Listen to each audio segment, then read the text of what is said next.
He will be speaking as has been detailed by his evaluator. The title of Toastmaster Francis Ehiabhi's speech this afternoon is Two Factors. Two factors. Toastmaster Francis Ehiabhi, I wish you Godspeed on this journey.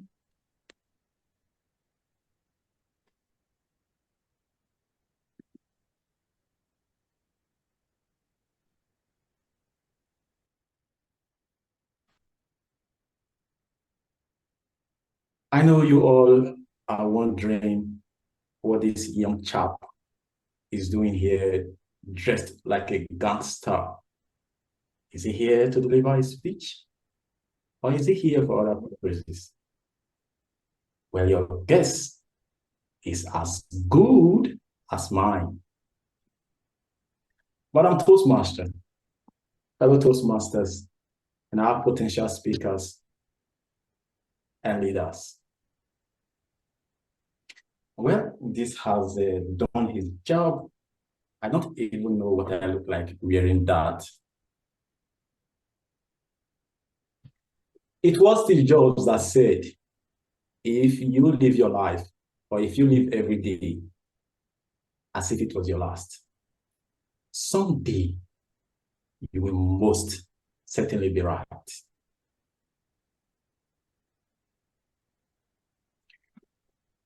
One day I know that I am going to die, whether it is today, maybe tomorrow, maybe 10 years from now, or maybe when I'm 80. It doesn't really matter, because death is death. But I wouldn't live this life without writing my memo.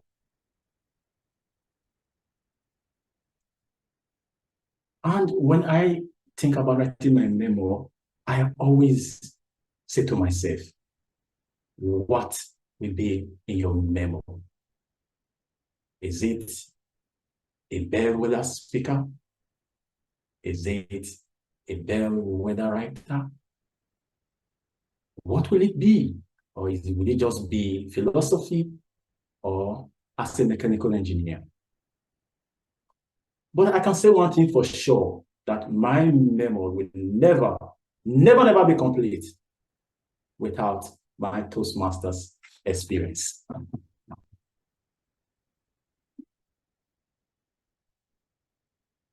Ladies and gentlemen, I joined this non-profit organization in 2019. I have had my lows, and I've also had my highs. And one of the memories I remember most is the very first time I decided to contest in a humorous and table topics contest. It's only in Toastmasters you get to ask, or you are being given a topic that you can't wave off. You just have to say something. You must say something, no matter how difficult it is. But imagine this scenario. I was being asked, Francis, if you were to wake up tomorrow and all of a sudden Nigeria is in chaos, what will you do? My dear friends, for 5 seconds, I thought, what will I do if I wake up the next day and Nigeria is suddenly in chaos?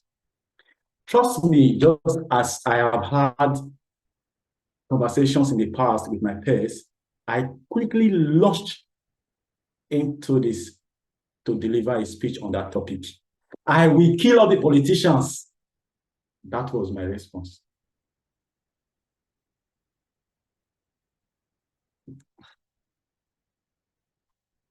And after that, lost the contest because that was a woeful speech. Who could say that? Why will I say I will kill people? Am I a murderer? No, but in table topics, like I said, you just have to say something. 2 weeks ago, I was delivering a speech right here in this platform, and my network completely messed my presentation. But I came back. I always come back, and I completed that speech. I can go on and on and on and on and tell you about the lows I've had through my adventure in Toastmasters. I've equally had my highs when I won table topics contest or when I won the national speech contest in the area level.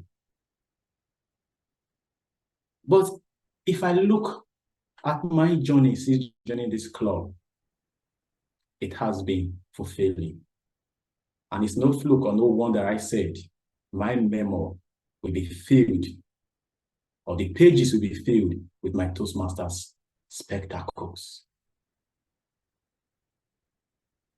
But today, I would like to take the spotlight away from me a little, since we are talking about experiences in Toastmasters. I would like to bring in my mother and mentor, distinguished Toastmaster Sally Bello. He since Toastmasters in the early years since the inception in Nigeria. And for a fact, I have never heard anybody ask this bright, this virtuous lady to share some of her experiences with us right from when she joined in 2007. Today, consider yourself privileged to hear what she has to tell you. It's a please, what were your highs? What were your lows when you joined Toastmasters in 2007? Kindly share with us. Wow. Very dear friend, Toastmaster Francis Ehiabhi. This is a huge one for me. Ladies and gentlemen, when I joined Toastmasters, as a matter of fact, I had like maybe a few of us on this call today. I attended maybe 1 or 2 meetings before I actually joined. And what really made me to join was an interesting one. A friend who also, well, a partner, like a business partner, and then a colleague at work, she just told me, well, I want to invite you to a meeting and let's go. We're just starting this club and we're just struggling to find our feet, but you can come over. And then I went there. But before as at that time, I was an established trainer, management consultant, and I was fairly quite confident. And then this day I was invited, and it was a table topic session. I was invited to speak on something. I found myself clinging and licking to Tom Tom. I don't know if anybody remembers that candy called Tom Tom. I was wondering, is there something happening to me? I get to my training sessions and I'm all over the place and I'm happy and speaking. But this day I was tongue-tied and I couldn't believe it. What exactly would make me tongue-tied? That means I am not really the speaker that I thought that I was. That simply meant there is something about this organization that I had to key into. Lo and behold, I joined even before the person who invited me because I just couldn't imagine it. That's aside. If I still have time, I'd like to say one thing. There's something about myself. I'm my own worst critic. Yes, that's true. I'm my own worst critic. If anybody thinks I'm good at something, well, I'm the first to tell you I could have done it better. I gave this famous speech, Stock Online, which people kept telling me to give and give and give and give all over. When I joined, we used to have these 10 speeches. That was in the old manual. You gave your 10 speeches or your 10 projects and you became a competent communicator. But for me, I thought, competent communicator? I got to project number 9 and I stopped giving speeches or projects. And the reason was simple. I was trying to avoid becoming a competent communicator. Because I thought to myself, so you mean you'll not be calling me CC, competent communicator? I am by no means competent. So for that reason, I am not going to give speech number 10.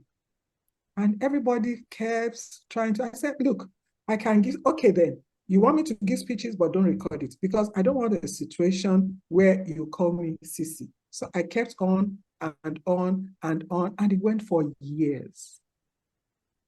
It took Toastmaster Monisola Ayeshimoju when herself and her husband joined in 2012. And look, I know how she said, Auntie, well, you keep doing this thing just for us to add this thing. Oh, reluctantly. Okay, let's just, well, if you insist, let's just. Another one. Then the last one, I won't say too much, was the DTM thing again. And then I said, no way. Look, I am okay. Just let's leave this thing as this is. Every other thing you want me to do, I will do. Everything, every requirement, I will do. But please, don't add that. Don't add. I'm okay. It's bad enough. You are calling me a competent communicator, which I know I am not.